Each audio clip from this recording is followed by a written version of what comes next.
Video rekaman CCTV tentang aksi seorang perempuan yang menipu pemilik warung kelontong di Jembatan Besi, Tambora, Jakarta Barat sehingga menimbulkan kerugian Rp800.000 viral di media sosial. Pelaku membawa kabur sejumlah rokok dari warung kelontong itu. Yeni Sulastri, 29, pemilik warung kelontong itu menyatakan, penipuan terjadi Sabtu, tanggal 24 Juli tahun 2021, sekitar pukul 9.29 waktu Indonesia Barat. Menurut Yeni, pelaku hendak membeli berbagai barang dalam jumlah yang banyak. Pelaku antara lain membeli air mineral, obat-obatan, mie instan, dan rokok. Pelaku juga meminta agar rokok dikemas dengan bungkusan terpisah.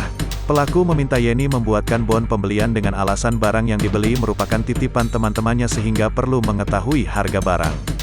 Tanpa saya sadari, sesuai di video itu, dia diam-diam memasukkan semua orderan rokok ke dalam tas tanpa saya tahu. Posisi saya sedang buat bon, kata Yeni. Saat Yeni masih membuat bon, pelaku minta izin untuk meninggalkan warung sebentar dengan alasan hendak bertemu temannya yang ikut membeli beberapa barang yang dibeli pelaku dari toko Yeni. Namun, ia baru sadar bahwa puluhan bungkus rokok telah dibawa kabur pelaku tanpa membayar.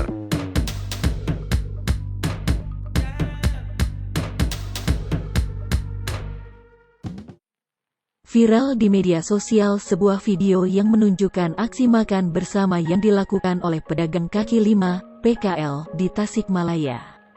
Mereka melakukan aksi itu di tengah jalan yang sepi dan mengabaikan protokol kesehatan. Terkait video tersebut, pihak kepolisian memberikan penjelasannya. Dalam video tampak, para pedagang kaki lima tersebut duduk di atas aspal, kemudian di depannya sudah ada beberapa helai daun pisang. Mereka tak menggunakan masker dan berkerumun sambil bercanda dan makan nasi liwet bersama.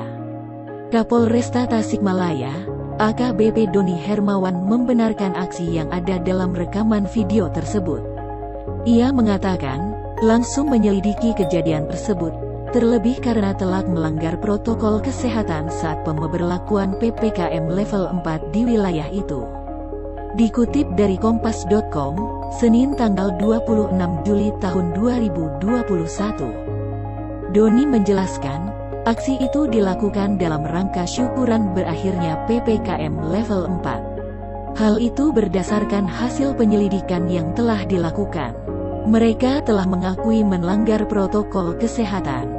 Namun kasus ini tak dilanjutkan.